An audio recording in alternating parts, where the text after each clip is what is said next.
तो हम स्टार्ट करते हैं। कौन सा नया टॉपिक है इसमें ही, मतलब है तो इंडक्टर का ही। जिस प्रकार से कैपेसिटर था, जिस प्रकार से कैपेसिटर एलिमेंट था, इसी प्रकार से इंडक्टर भी एक एलिमेंट है। कैपेसिटर इलेक्ट्रिक फील्ड की फॉर्म में एनर्जी को स्टोर करता है, इंडक्टर मैग्नेटिक फील्ड की फॉर्म में एनर्जी को स्टोर करता है। मैंने एनर्जी डेंसिटी बता भी दी थी आपको। क्या बताई थी भाई? एनर्जी डेंसिटी बताई थी हम मैंने, electric energy density half epsilon naught E square, और ये mu naught v square upon 2 mu naught joule per metre cube, joule per metre cube ऐसे होता है ना। तो जिस प्रकार से कैपेसिटर होता है उसी तरीके से इंडक्टर भी होता है। इंडक्टर की कैलकुलेशन कैपेसिटर की कैलकुलेशन भी सेम ही प्रकार की होती है। तो जैसे कैपेसिटर की ग्रुपिंग थी सीरीज और पैरेलल, उसी प्रकार से इंडक्टर की भी ग्रुपिंग होगी सीरीज और पैरेलल, है ना। तो हेडिंग लिखो यहाँ पे, grouping of inductor, grouping of inductor, inductor की ग्रुपिंग। पहला है series combination, series combination, series combination. Series combination में इंडक्टर किस तरीके से लगाओगे आप? मान लिया हमने 3 इंडक्टर इस तरीके से लगा दी, L1, L2, L3। क्लियर है क्या? L1, L2, L3, ये सीरीज कॉम्बिनेशन है।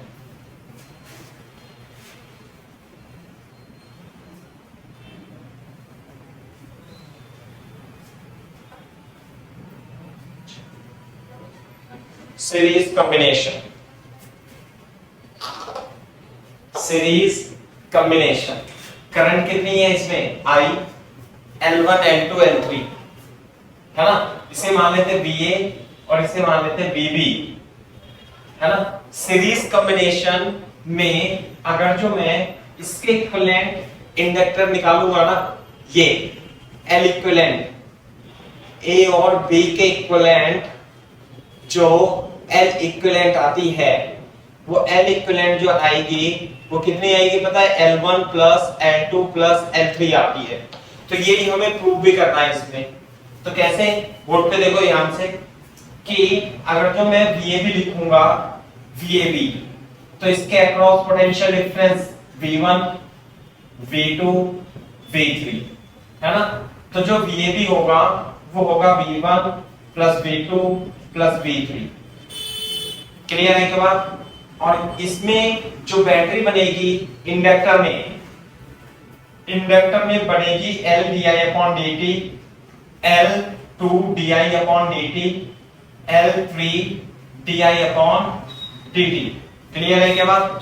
ये हो जाएगी इंडक्टर। और इसके इक्विवेलेंट यहां पे लिख लेते हैं हम, ये V है ना, और ये इस तरीके से है। मान लिया ये हमारी A है और ये करंट है, सेम करंट। मतलब कि हमें ये बताना है कि यदि L1, L2, L3 सीरीज में है तो उनके इक्विवेलेंट जो इंडक्टर मानी हमने उसे क्या मान ली? L इक्विवेलेंट मान ली। और उसमें करंट भी कितनी है? I, और रेट चेंज ऑफ करंट भी क्या होगा? di upon dt। तो इसमें इसके हिसाब से VAB कितना आएगा भाई बेटा? देखो यहाँ पे VAB आएगा इसके हिसाब से L equivalent di upon dt। आई बात समझ में? तो यहाँ पे रख देंगे हम इसे L equivalent di upon dt। तो L इक्विवेलेंट जो होगा L1 plus L2 plus L3 आ जाएगा। हाँ बता।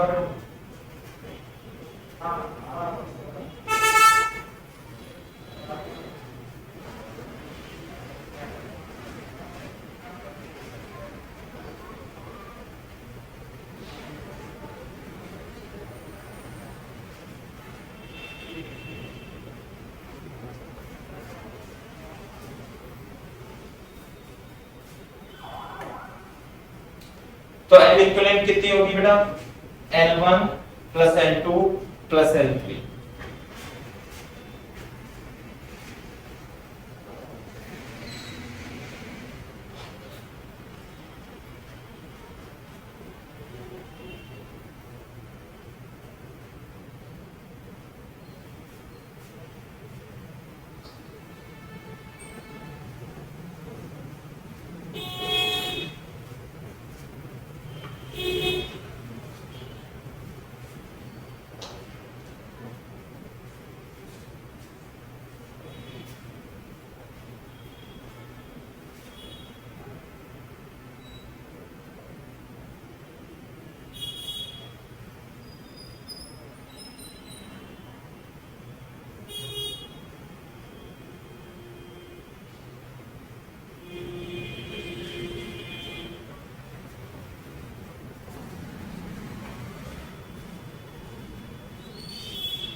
कर लिया भाई कॉपी।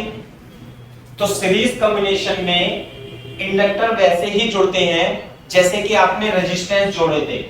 क्लियर है क्या बात?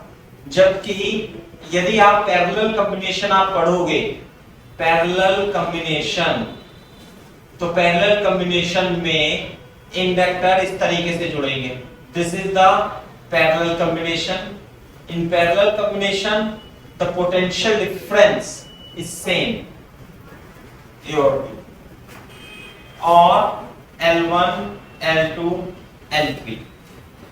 तो आपको L इक्विवेलेंट निकालनी है।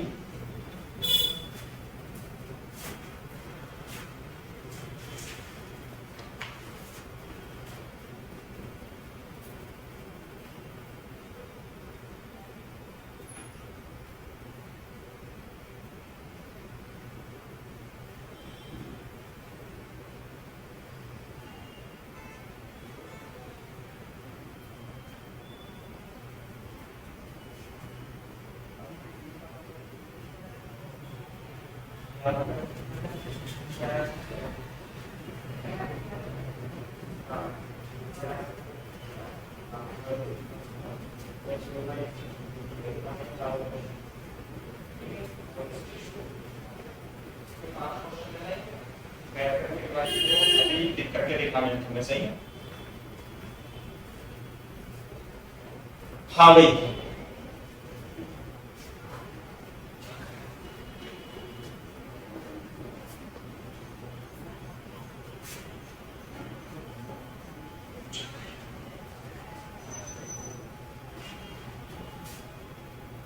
इसके इक्विवेलेंट आपको इंडक्टेंस निकालनी है। तो मान लिया इन तीनों का कंबाइन करके जो इंडक्टेंस आती है वो L इक्विवेलेंट आती है A और B की फॉर्म, है ना? तो यदि मैं इसमें करंट I फ्लो कराऊंगा तो I1 इधर, I2 इधर, I3 इधर जाएगी। क्लियर है क्या बात? और यदि इसमें मैं करंट I जाऊंगा तो ये होगा I equal to I1 plus I2 plus I3। तीनों की करंट इक्वल होगी। मान लेते हैं ये करंट I दोनों में बराबर ही है, माननी पड़ेगी वो तो।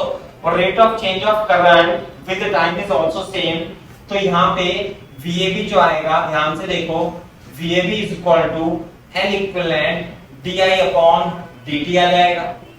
क्लियर है क्या बात? इसके लिए दूसरा, तो इसके अक्रॉस जो पोटेंशियल होगा वो सेम होगा, यानी कि ये तीनों पैरेलल में है तो ये भी पोटेंशियल क्या होगा बेटा? सेम होगा। तो L1 के अक्रॉस जो पोटेंशियल होगा, यहां देखो मैं इसे डिफरेंशिएट कर दूं, DI अपॉन DT ऐसे लिखेंगे, differentiate with respect to time t। तो DI upon DT, DI1 upon DT, DI2 upon DT, DI3 upon DT। Clear है क्या बात? तो इक्वेशन तो ये बन गई। इसे इक्वेशन नंबर 1 लिख लेता हूं। साथ में L1 के अक्रॉस पोटेंशियल डिफरेंस कितना है बेटा? VAB। L2 के अक्रॉस, L3 के अक्रॉस भी पोटेंशियल डिफरेंस क्या है? VAB। तो VAB will equal to L1 DI1 upon DT। VAB is equal to L2 DI2 upon DT, L3 DI3 upon DT। Clear है क्या बात?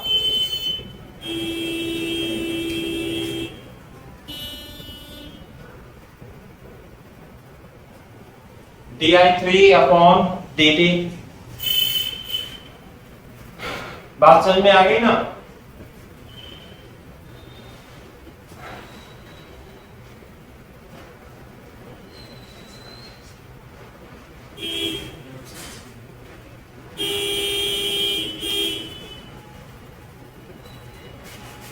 क्लियर है बात? और DI अपॉन DT भी क्या होगा? अरे VAB भी क्या है? L equivalent DI upon DT ही होगा। सही है? तो यहां से DI अपॉन DT की वैल्यू कितनी आ जाएगी? DI upon DT VAB upon L1, है ना। साथ में इधर लिख देता हूं मैं di2 अपॉन dt। यहां पे इन दोनों को साथ में ले लेंगे। जब इन दोनों को साथ में लेंगे तो di1 upon dt VAB upon L1 आ जाएगा, और di2 upon dt VAB upon L2 आ जाएगा। Similarly di3 upon dt VAB upon L3 आ जाएगा। और यहाँ पे देखो, इससे di अपॉन dt, इन दोनों को साथ में लेंगे ना, अरे इन दोनों को साथ में लेंगे तो di अपॉन dt कितना आएगा भाई, di upon dt VAB upon L equivalent आ जाएगा। सबकी वैल्यू आ गई, I1 I2 I3 from equation 1। Copy करो यहां तक और बताना मेरे को आंसर ला करके।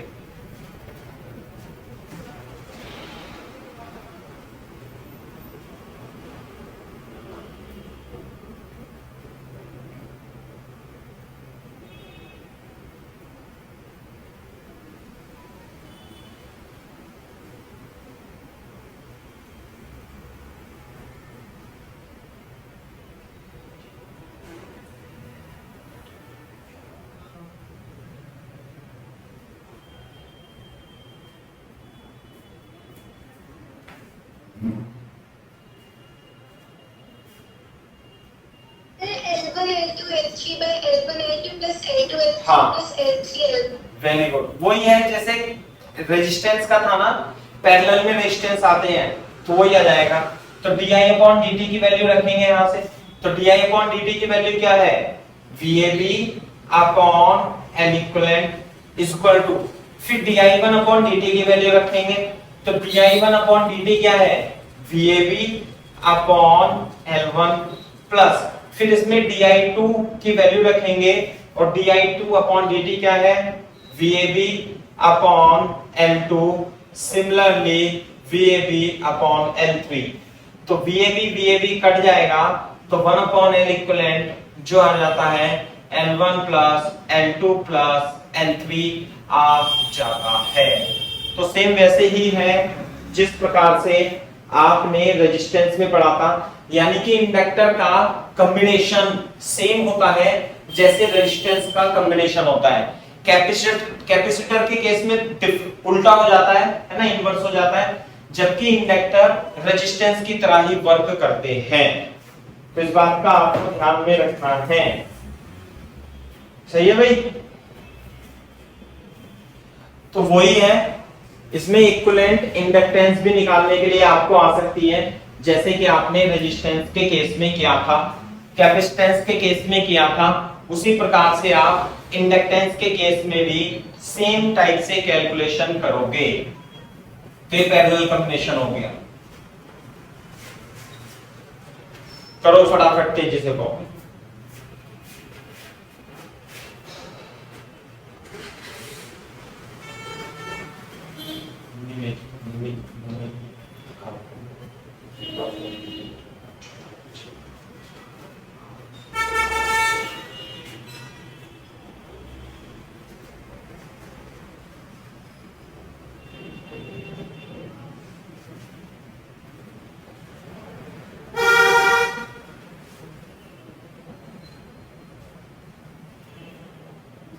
ठीक है भाई, ये है बात। चलो तो बताना answer. Example, find equivalent inductance. Find equivalent inductance कैसे, पहला ये है ऐसे करके ऐसे। हाँ भाई, चलो मैं सिंपल सा ही दे देता हूं आपको, ये वाला है ना, बताना। ये 3 Henry 3 Henry 3 Henry 3 Henry and 6 Henry, बताना भाई कितना आएगा। Very good. 3 और 6 तो 2 ही होते हैं, बचपन से याद है मेरे को। कैसे, अभी एक दो बच्चा नया है, मैं उसे और बता देता हूं साइड में ले जाकर के। देखो यहाँ पे ध्यान से, अगर जो दो इंडक्टर पैरेलल में है, स्पेशली दो इंडक्टर से लिख लेना बेटा L1 L2, तो इसका जो L इक्विवेलेंट आता है वो देखो कैसे आएगा, AB है ना, तो L इक्विवेलेंट पैरेलल में है ना, 1/L equivalent is equal to 1/L1 1/L2, तो क्या आ जाएगा ये L1 L2 L2 plus L1 1/L equivalent, तो L इक्विवेलेंट जो आएगा वो L1 L2 upon L1 plus L2। तो ध्यान रखना यदि दो इंडक्टेंस किसमें सीरीज में है तो आप उसका इंडक्टर जो है L1 L2 upon L1 plus L2 direct जोड़ दोगे, और स्पेशली 3 और 6 के केस में, जैसे 3 है और ये 6 है, समझे ना, 3 हेनरी और 6 हेनरी, तो जो L इक्विवेलेंट आएगा इसका कितना आएगा 3 into 6 अपॉन 3 प्लस 6, तो कितना आता है 18/9 बराबर 2 हेनरी। क्लियर है क्या बात? तो 3 और 6 का जो आंसर आएगा वो 2 हेनरी के बराबर आता है। समझ में आएगा बात? तो LA भी देखो ये कैसे बन जाएगा, ये तो 3 हेनरी एज इट इज था, और इन दोनों का इक्विवेलेंट इंडक्टर कितना आएगा भाई, वो आएगा आपका 2 हेनरी। क्लियर है क्या बात? तो दोनों सीरीज में है तो LAB कितना आ जाएगा 3 plus 2 is equal to 5 Henry is the correct answer, है ना। इसे आप रफ में भी लिख सकते हो, ये बहुत इंपॉर्टेंट है, ये कॉपी कर लो।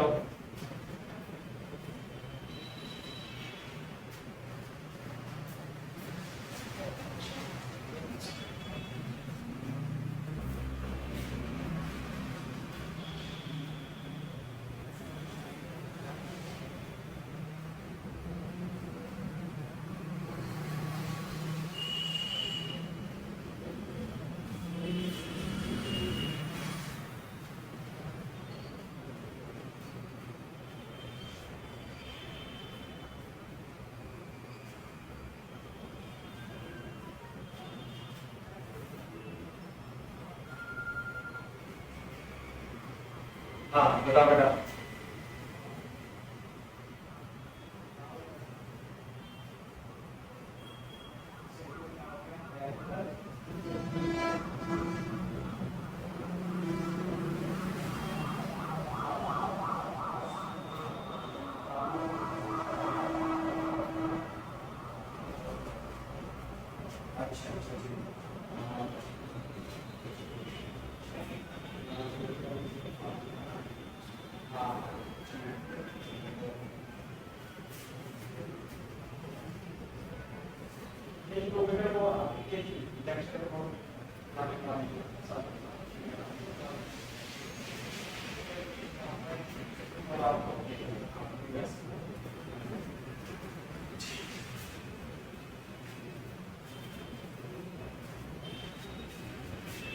क्लियर है क्या बात?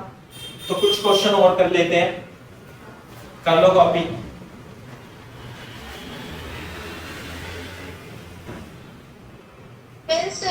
चलो बेटा ये है, तो आप इस प्रकार से, है ना, ये ध्यान रखना भाई, जो नए बच्चे हैं L1 L2 यदि पैरेलल में है तो उनका answer L1 L2 L1 plus L2 करके आता है।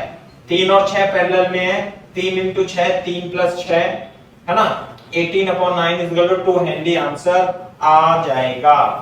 क्लियर है बात? मेरे को आप लोग आंसर बता दो, है ना, जैसे रेजिस्टेंस कैपेसिटर में किए थे सेम आपको ही करना है। ये बताओ मेरे को, जैसे कि ये था फाइंड इक्विवेलेंट इंडक्टेंस, 5 इंडक्टेंस है ऐसे करके, 1 2, अरे 5 क्या, पहले तो 3 वाले ही कर लो, पहले ये है, ये तो बहुत फेमस क्वेश्चन है, एक बार में आंसर बता दोगे आप। क्यों भाई? 1 हेनरी 2 हेनरी 4 हेनरी, बताना आंसर।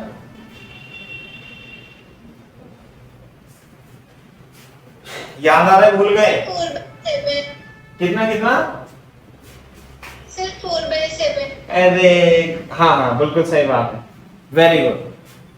पैरेलल में है ना, ये तो सब पैरेलल में है। 4/7। हाँ भाई, ये तीनों इंडक्टेंस किसमें है? रेजिस्टेंस और कैपेसिटर की तरह तीनों रेजिस्टेंस है पैरेलल में। समझ में आई बात? पैरेलल में कैसे हैं मैं आपको बता देता हूं। अरे भूल भाल गए होंगे आप, देखो इधर पैरेलल में कैसे हैं। ये रहा। अब यही तो बात है।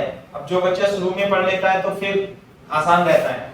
जैसे मान लिया आपने इसमें 10 वोल्ट की बैटरी लगाई ऐसे, सही है, तो यहाँ 0 यहाँ 10 है, तो यहाँ पर एक वायर एक पोटेंशियल 10 वोल्ट, तो यहाँ भी 10 वोल्ट और यहाँ भी 10 वोल्ट, यहाँ 0 0 और 0 आ जाएगा। तो जो L1 है इसके अक्रॉस पोटेंशियल डिफरेंस कितना है भाई? 10 और 0। L1 के अक्रॉस, यानी ये L1 को चलो 1 हेनरी लिख लेता हूं, तो 1 हेनरी के अक्रॉस पोटेंशियल है 10 और 0। हाँ भाई, ये है 2 हेनरी। जब ये 2 हेनरी है तो इसके अक्रॉस पोटेंशियल डिफरेंस कितना है? 10 और 0। क्लियर है? इसमें देखो ये है कितना? 4 हेनरी। 4 हेनरी पर पोटेंशियल डिफरेंस कितना है? 10 और 0, तो ये तो आ जाएगा 2 हेनरी और ये आ जाएगा आपका 4 हेनरी। 10 और 0, ये सब पैरेलल में है। तीनों किसमें? ये पैरेलल में। तो यानी इस तरीके की शक्ल दिखेगी तो तीनों पैरेलल में होते हैं। तो पैरेलल में 1/L equivalent is equal to 1/1, 1/2, 1/4।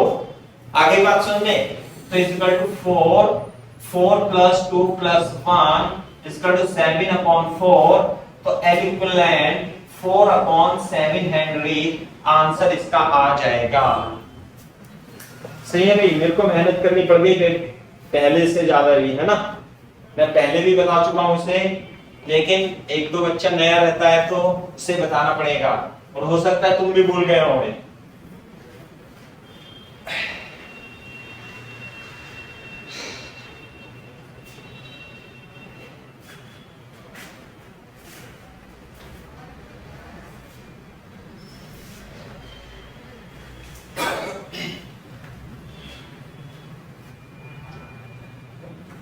Example 5 है। 1 2 3 4 5। हाँ भाई, 5 में कैसे? यूं करके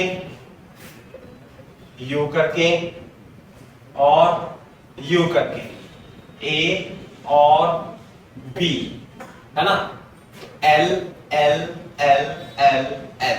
बताओ भाई आंसर कितना है?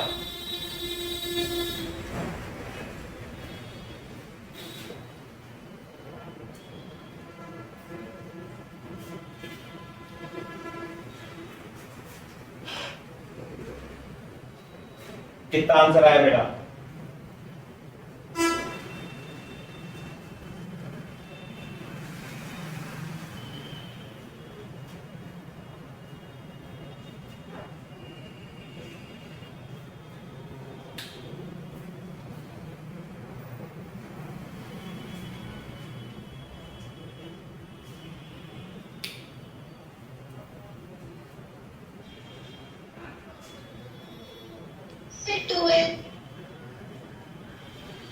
कितना आ रहा है? L by 12। नहीं, देख लो ढंग से, 12 तो नहीं है। इसका मतलब समझाने की आवश्यकता है आपको भी। हाँ, एक का आंसर सही आया है, एक ने आंसर दिया है L/5। बिल्कुल सही बात, very good.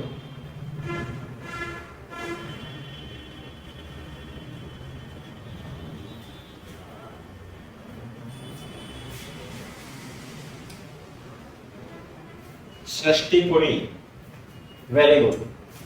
L/5। Rishika, Bhanuja, Akshat Sharma, Disha, Khushi, Kirti, मेघवी, निमित, प्रज्ञा, रिया, शिवम, सृष्टि, तनुप्रिया। देखो बेटा L/5 आ रहा है नहीं आ रहा है? क्या तीनों पैरेलल में नहीं दिखाई दे रहे आपको? भाई पैरेलल का मतलब ऐसा नहीं है कि वो ऐसा बना करके देगा आपको, वैसे ही टेढ़ा मेढ़ा बना करके देगा, सीधा आपका काम है करना। सही है? कैसे? इसके अक्रॉस बैटरी लगा दो 20 वोल्ट की,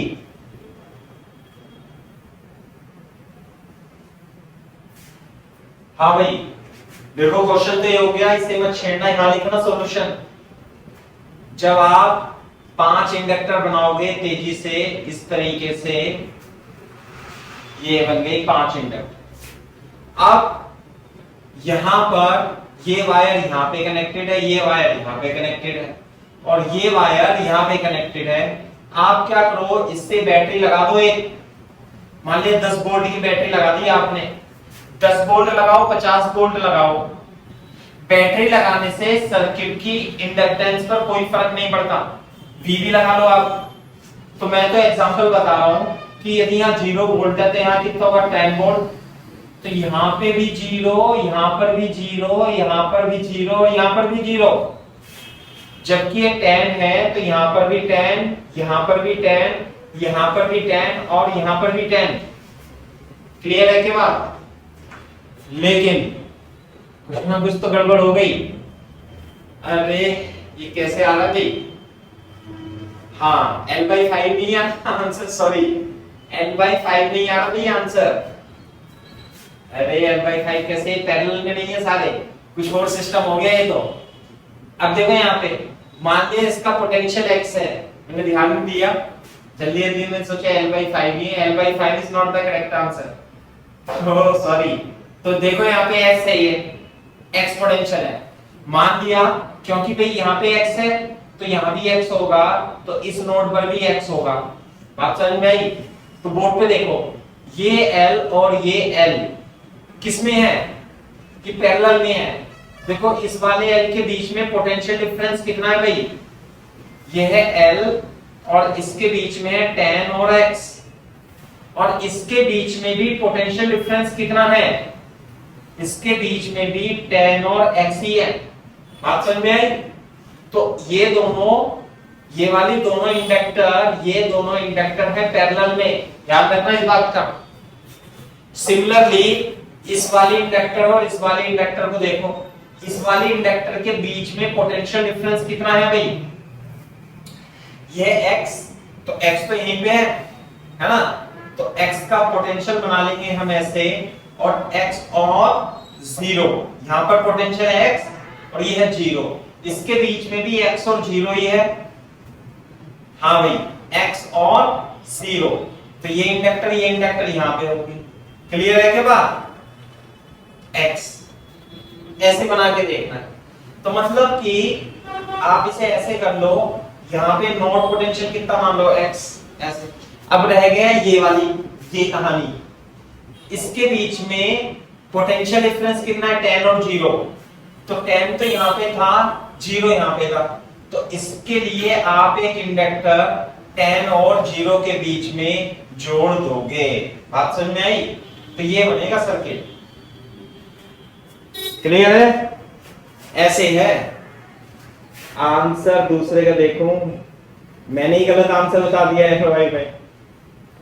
2L, एक का L/2, लेट चेक इट। ये हो गया L और L किसकी तरह वर्क करते हैं ये?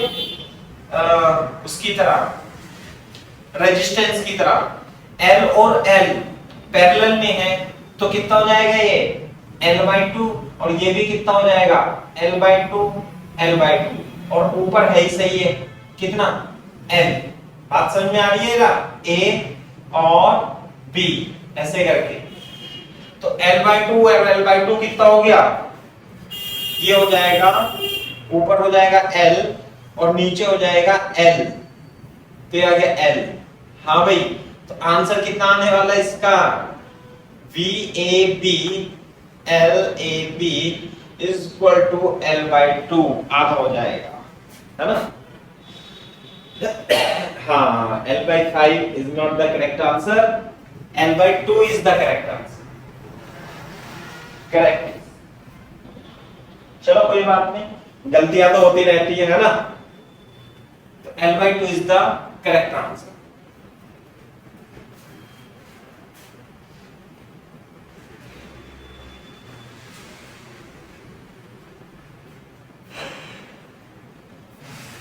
कीर्ति आपने क्या आंसर बताया था? मैं भूल गया, L/2 ही बताया था क्या? नो सर, मैंने 12 बोला था। अच्छा 12 बोला था आपने, हाँ, मैं भूल गया। कोई बात नहीं, लेकिन समझ में आ गया होगा। ये तो रेजिस्टेंस और कैपेसिटर में भी बन सकता है इस प्रकार से सवाल, है ना? तो सेम ही है। तो जैसे सर्किट सॉल्व करते थे रेजिस्टेंस के, ऐसे ही कैपेसिटर में भी और ऐसे ही इंडक्टर में भी है, सेम प्रोसीजर है ना? हम इसमें यहाँ पे आरसी सर्किट भी पढ़ लेंगे ना भाई। आरसी सर्किट रह गया था, तो मैं आपको इसमें आरसी सर्किट भी पढ़ा दूंगा हाथों हाथ। यहाँ पे एलआर सर्किट, आरसी सर्किट इसमें ही पढ़ा दूंगा, है ना? आरसी सर्किट रह गया था हमारा कैपेसिटेंस और रेजिस्टेंस का। कुछ बच्चों ने कैपेसिटर नहीं पढ़ा था, तो इस वजह से मैंने छुड़वा दिया था उस समय। अब मैं करवा दूंगा आरसी सर्किट। कॉपी कर लो और बोल देना आंसर।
वेरी गुड, ठीक है भाई।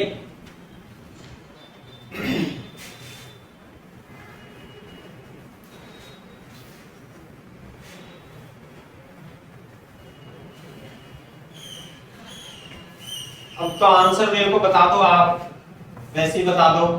फॉर एग्जाम्पल एल इक्विवेलेंट आपको फाइंड करनी है ना? और ये आंसर मतलब मैं प्रैक्टिस ही करा रहा हूं आपसे फिर, अब क्योंकि आपको पता तो सब है ही सही।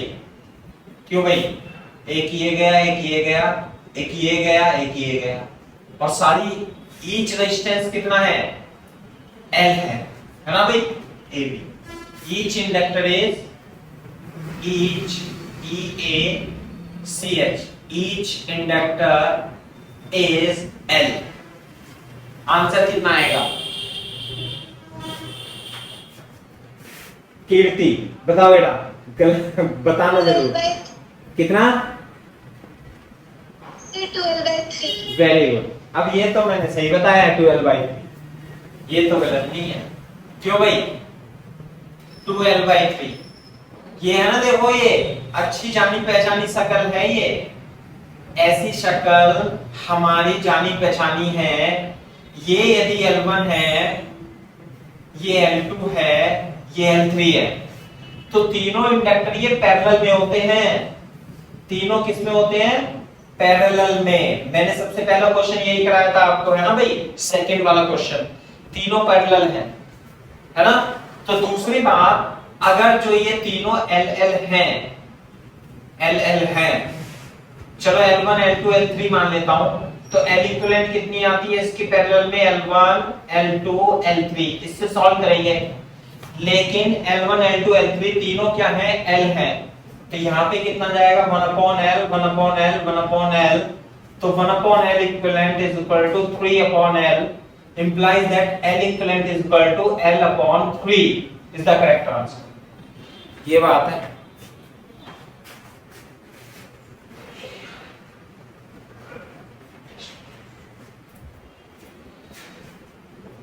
L/3 है ना? तो इसका मतलब इतना आधा सर्किट कितना होगा? L/3, और इतना आधा सर्किट कितना होगा? L/3। ध्यान रखना भाई, ऐसे तो ए ये तो कितना हो गया L/3 और ये कितना हो गया L/3।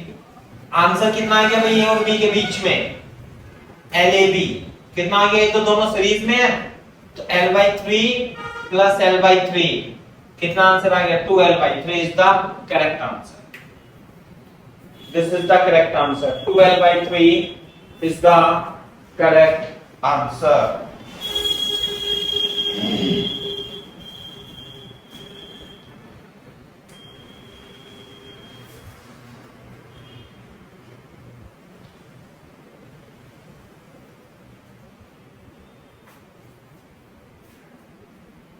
कर लो फटाफट तेजी से कॉपी। एक सवाल और करा रहा हूं, ऐसे नहीं है कि मैं इसमें रिपीट ही कराता रहूंगा सारा, मैं तो तुम्हें थोड़ा सा रिवीजन करा रहा हूं उसका कि कैसे सॉल्व करते थे सीरीज पैरेलल, है ना। एक क्वेश्चन और दे रहा हूं मैं, उसके बाद हम नेक्स्ट टॉपिक पढ़ेंगे इसमें LAB। LAB अपने को फाइंड करना है और ये है हमारा इस तरीके से 1 2 3 ये और ये A और B। बताओ भाई each inductor is L। बताओ answer. each inductor is L।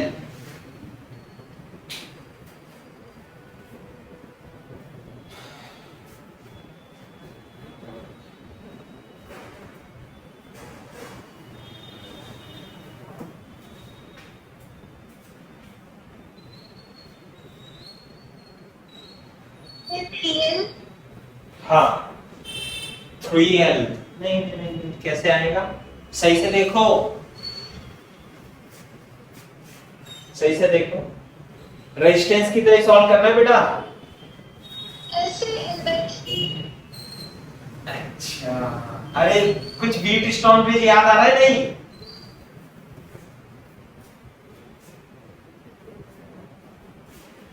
इसकी जगह रेजिस्टेंस लिख करके देखना बेटा। व्हीटस्टोन ब्रिज याद आ रहा है नहीं?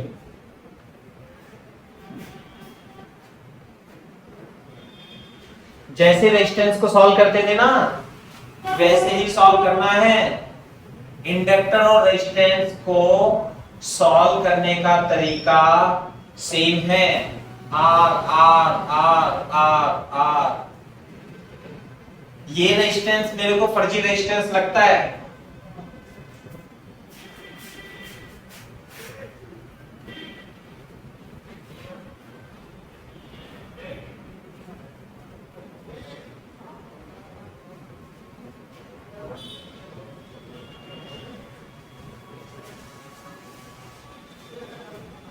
L।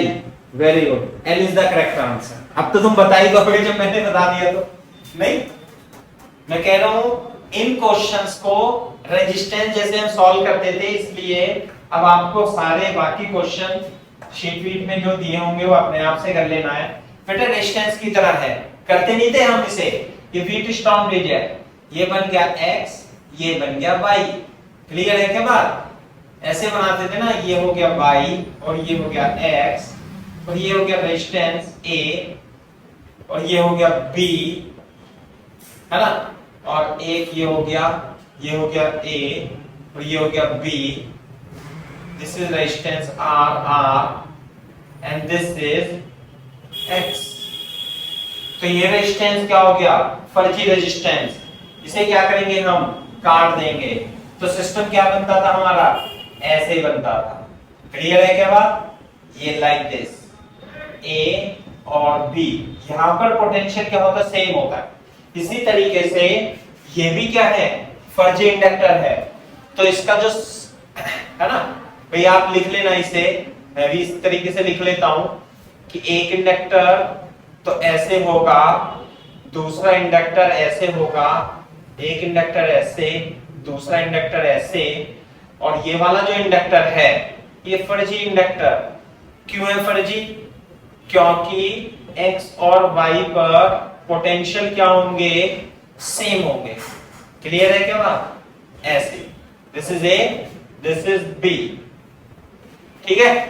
तो आंसर क्या आएगा भाई इसका, एल ऐसे, एल ऐसे, इस तरीके से इंडक्टर इंडक्टर बनेगा।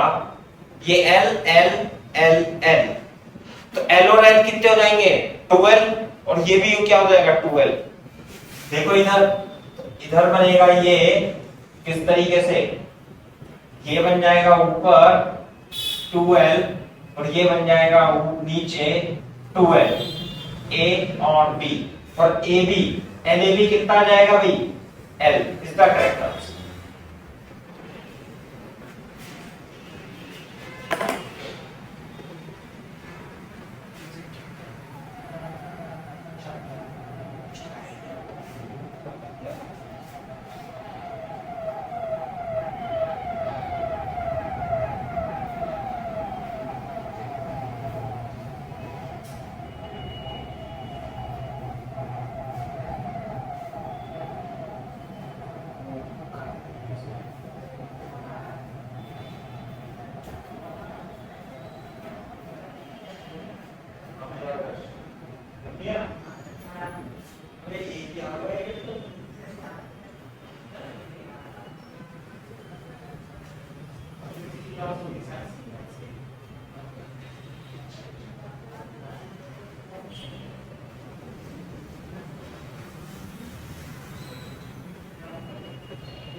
कॉपी कर लो।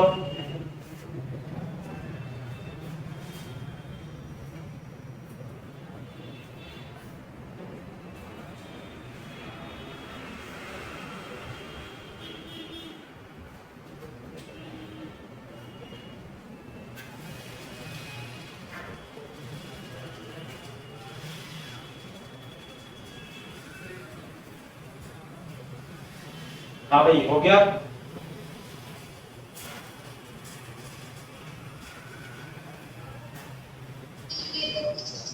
चलो तो मैं इसे साफ कर देता हूं। तो अगर जो आपके पास इस तरीके के क्वेश्चंस आते हैं, है ना, इंडक्टर को इक्विवेलेंट इंडक्टर निकालने के, तो आप सेम वही तरीका अपनाएंगे जो आप रेजिस्टेंस या कैपेसिटर की तरह करने में लगा देते। फॉर एग्जांपल मैं एक क्वेश्चन और कर देता हूं आपसे, आपके लिए क्वेश्चन लिखो। अब ये नहीं कर रहे बस, है ना भाई, भाई ये हो गया, रेजिस्टेंस की तरह ही सॉल्व करना है इसे, क्लियर है। एक क्वेश्चन लिखो, लिखो if two coils L1 is equal to 4 Henry, 4 millihenry, and L2 is equal to 8 millihenry,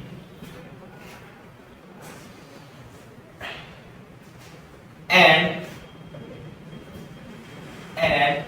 current is increasing, current is increasing at same rate in both coil, in both coil, current in both coil is increasing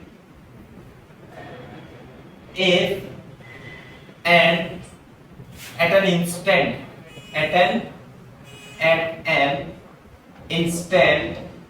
instant the power given to the two coil is same, two coil is same. Find ratio of current in the inductor.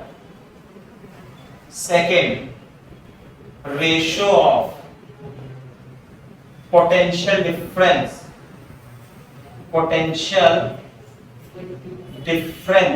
ratio of potential difference. Third, ratio of energy stored,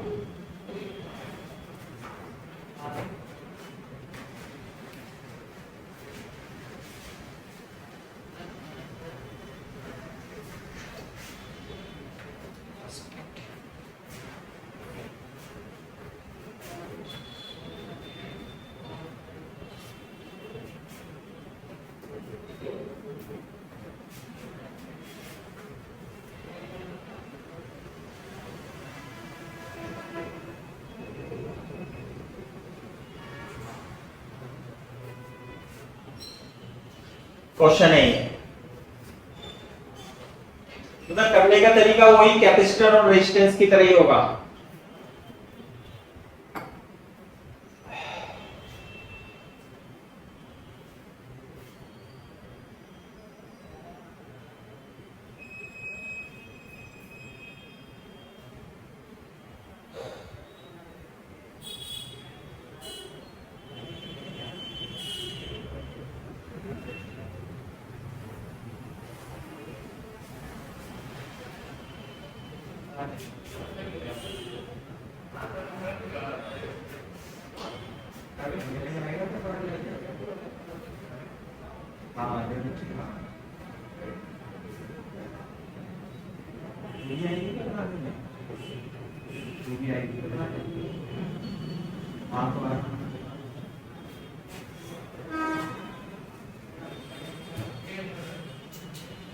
हाँ भाई, रेश of current in the inductor.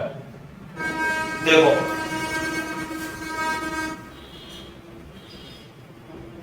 दो coils हैं, एक तो coil है 4 Henry की L1, दूसरी कॉइल है 8 मिली हेनरी। L1 कितना है भाई? 4 मिली हेनरी। L2 है 8 milli henry. And the current is increasing at same rate. अरे करंट इज इंक्रीजिंग एट, यहां पे आएगा सेम रेट, रेट लिख लेना बेटा यहां पे। Current is increasing in at same rate in both coils. तो इसमें करंट I1 मान लेते हैं, करंट I2 मान लेते हैं, लेकिन di1 अपॉन dt है ना और di2 अपॉन dt दोनों में करंट क्या है? सेम है। एक तो ये दे रखा है, क्लियर है बात? दूसरा और क्या दिया हुआ है भाई बच्चों? पावर। पावर कितनी होगी भाई? Power V into I। Power का फॉर्मूला होता है V इंटू I। करो फिर। हेलो, हाँ जी, हाँ नमस्ते। हाँ ये आएगा ना, फिर एकदम 3 बजे से बात करो। हाँ तो ये आएगा तो आदर्श हुई है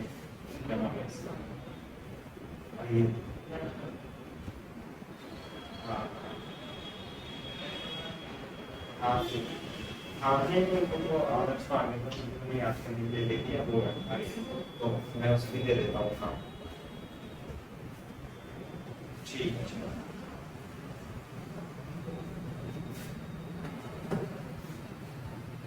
हाँ भाई, तो इसमें पावर जो होगी P1 P2 B क्या है? At an instant power into coil is also same. तो पावर जो होगा वो V1 I1 equal to V2 I2 है ना। V क्या है? इसके अक्रॉस पोटेंशियल, इसके अक्रॉस पोटेंशियल डिफरेंस ये है।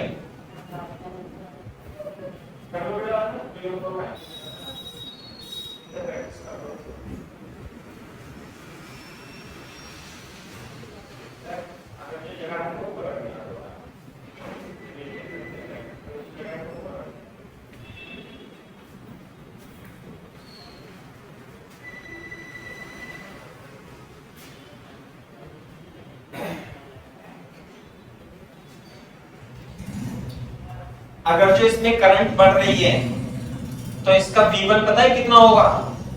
अब इसके अक्रॉस V1 होगा L1 di upon dt।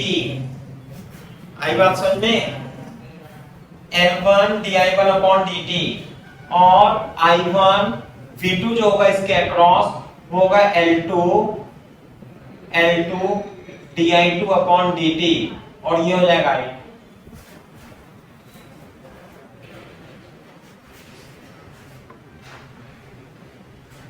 L2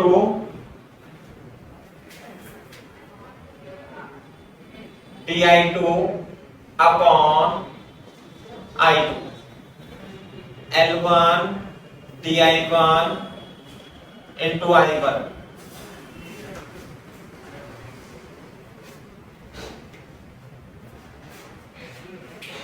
clear है क्या बात?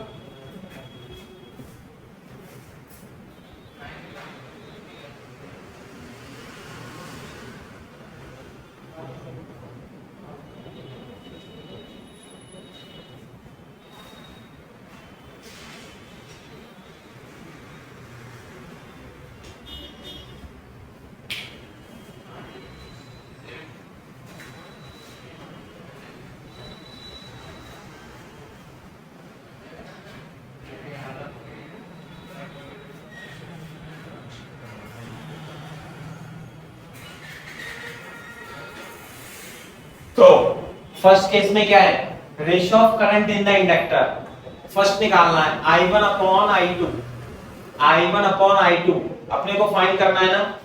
तो यहां देखो, जब उसने पावर इक्वल दे दी तो मैंने वोल्टेज जो होगा इसके अक्रॉस वो कितना होता है, L di upon dt।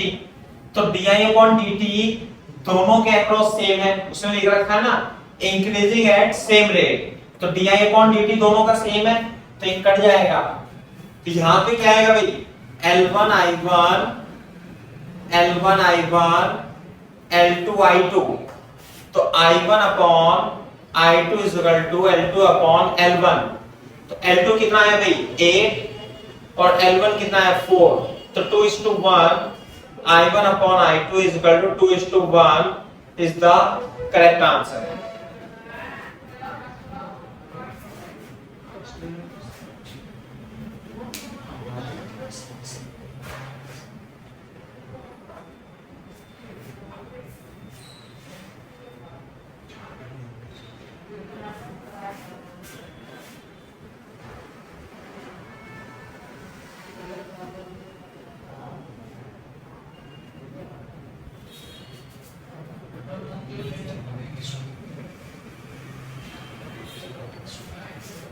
Ratio of potential difference, ratio of potential difference। हाँ भाई, रेशियो ऑफ पोटेंशियल डिफरेंस कैसे निकालेंगे, V1 अपॉन V2। हाँ ये आ गया ना, पावर दोनों की सेम है ना P1 P2। तो V1 I1 V2 I2। तो V1 upon V2 is equal to I2 upon I1। तो I2 कितनी थी, तो I2 अपॉन I1 ये आया ना, I1 अपॉन I2 2 अपॉन 1, तो ये आ जाएगा 1 अपॉन 2। सही है। तीसरा, ratio of energy store, energy inductor में कितनी होती है, हाफ Li स्क्वायर। क्लियर है क्या बात? तो E1 upon E2 is equal to 1/2 L1 I1 square 1/2 L2 into I2 square. Clear है क्या बात? तो ये आ जाएगा L1 upon L2 into I1 upon I2 का होल स्क्वायर। तो L1 अपॉन L2, L1 कितना है, L1 4 अपॉन 8, 4 अपॉन 8 और I1 अपॉन I2 कितना है भाई 2 अपॉन 1 का होल स्क्वायर। तो कितना आंसर आ जाएगा बताओ, ये आ जाएगा E1 upon E2 is equal to 1/2 into 4 is equal to 2। तो E1 upon E2 is equal to 2 upon 1 is the correct answer.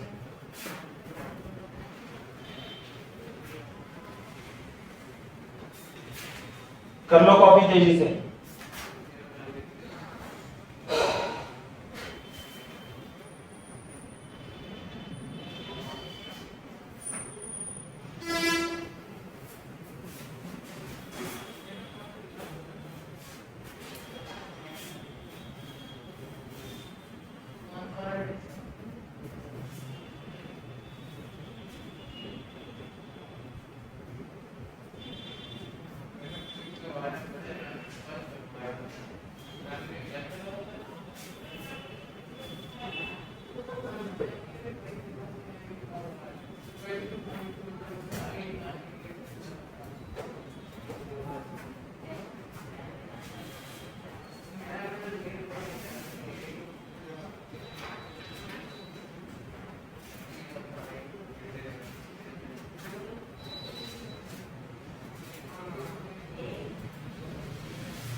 Clear है बात भाई? तो ये सवाल है ना। एक क्वेश्चन और कराता हूं, बहुत ही अच्छा है ना, किताब में इसमें अच्छे क्वेश्चन दिए हुए हैं। कैसे क्वेश्चन देखो, एग्जांपल लिखो, ये सर्किट दे रखा है इंडक्टर का, ये रहा, ये 6 हेनरी, ये है 4 हेनरी, ये है 12 हेनरी, 12 हेनरी, ये सी बी और दिस इज ए। क्लियर है के बाद लिखो फाइंड, ऐसे लिखेंगे यहां पे, find potential difference, potential difference between A and C, between A and C, if potential difference between B and A, between B and A is 12 volt,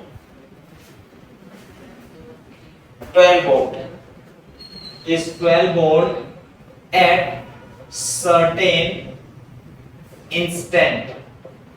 एक line में लिख दिया मैंने, है ना भाई, ये क्वेश्चन है, तो आपको पोटेंशियल डिफरेंस बताना है।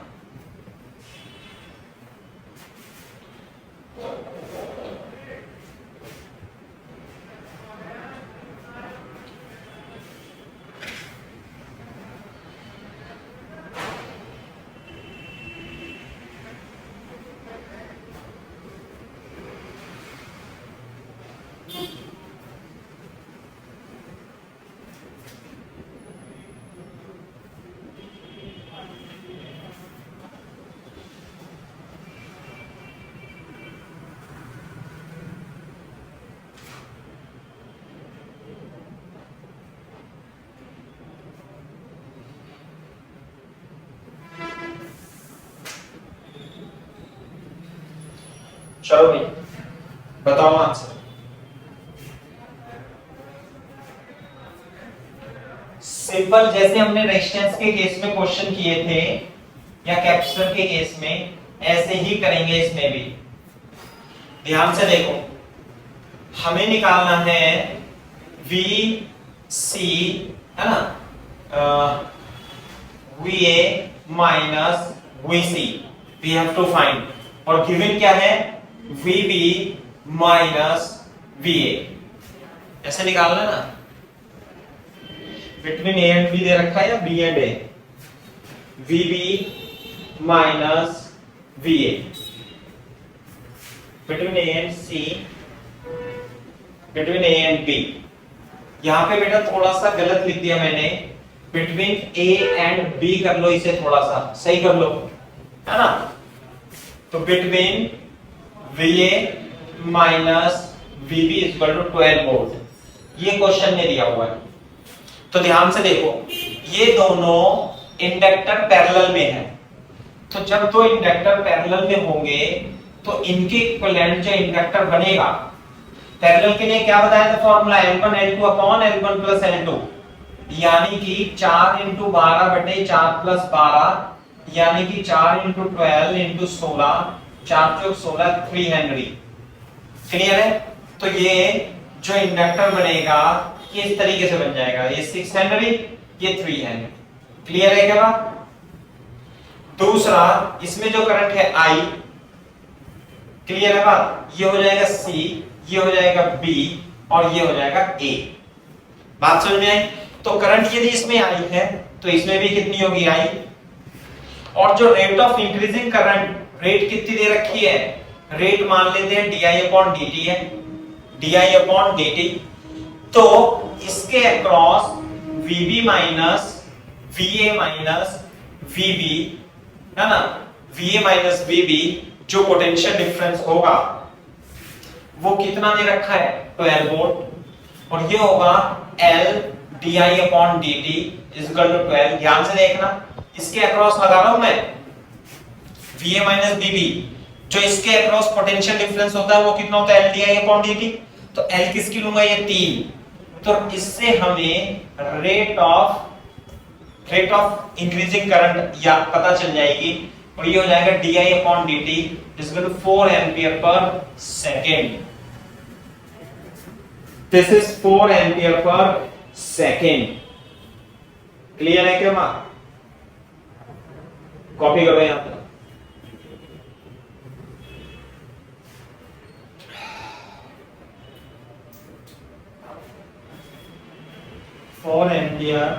फोर एम्पियर पर सेकेंड ये हो जाएगा। हम क्या करेंगे अब, कॉपी कर लो यहां तक, फिर मेरे को बताना, बोलना डन सर।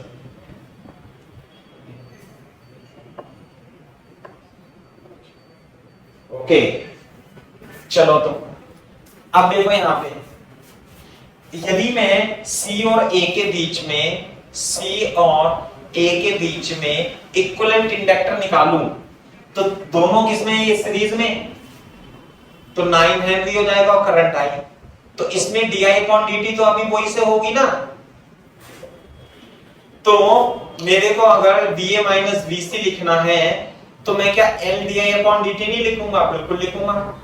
तो L कितना दे रखा है भाई, L आ गया 9, और di/dt तो सेम ही होगा क्योंकि सब सीरीज में है, तो di/dt कितना था 4, तो कितना आ गया 36 volt is VA minus VC। This the correct answer. Clear है क्या बात? कर लो फटाफट copy.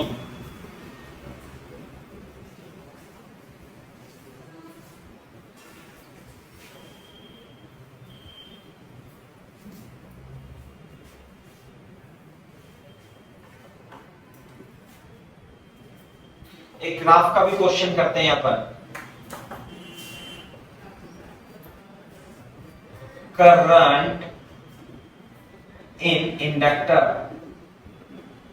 Current I versus time t, graph in an inductor is given below, है ना? क्या है? यह है टाइम, यह है I as a function of time t, ये ग्राफ दे रखा है, ये 5 एम्पियर और यहां पर है 4 सेकेंड, है ना? Find induced EMF at t is equal to 3 seconds. This is the question. अब बहुत ही इंपॉर्टेंट क्वेश्चन है ना भाई, इंपॉर्टेंट क्वेश्चन। मतलब नीट में और जेईई मेंस में इस टाइप के सवाल आ सकते हैं। जितना भी कराया आज पोर्शन, नीट और जेईई मेंस के लिए बहुत ज्यादा इंपॉर्टेंट है, दोनों के लिए, है ना भाई? छोटे छोटे क्वेश्चन इसी प्रकार के आप जैसे ही दे दिया, ये बहुत ही मतलब अच्छा क्वेश्चन है, कम किताबों में देखने के लिए मिलेगा। एससी यूनिवर्सिटी वर्मा में तो है ही नहीं इस टाइप के सवाल, लेकिन आते रहते हैं ये। हाँ बेटा, कौन बताएगा इसका आंसर?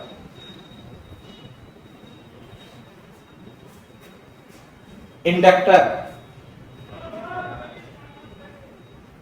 एल की वैल्यू तो दी नहीं, in an inductor given below, given L की वैल्यू दे रखी है कितनी, 6 मिली हेनरी, एल की वैल्यू दे रखी है 6 मिली हेनरी, और आई और टी यानी करंट जो है इंडक्टर में टाइम का फंक्शन है।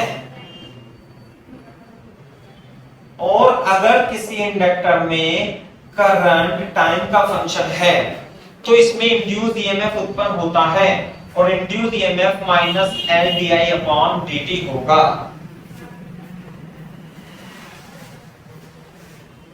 Minus L D I upon D T होगा, सही है ना? तो D I upon D T क्या होता है बता देना जरा मेरे को। D I upon D T कैसे निकालेंगे इस ग्राफ से? वेरी गुड, स्ट्रेट लाइन है, कितने सेकंड पे? 3 सेकंड पे।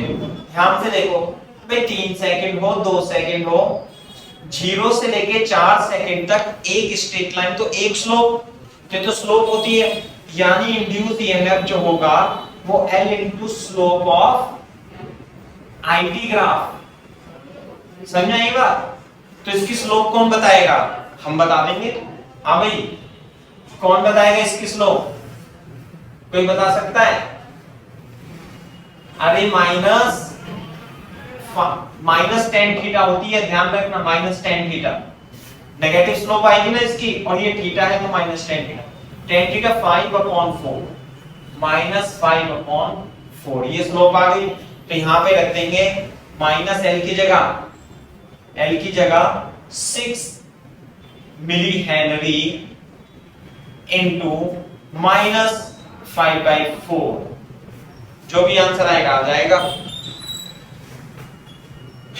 3/2 1.5 इंटू 5, 15×5 = 75, 7.5 इंटू 10⁻³ वोल्ट, तो आगे 7.5 milli volt is the correct answer.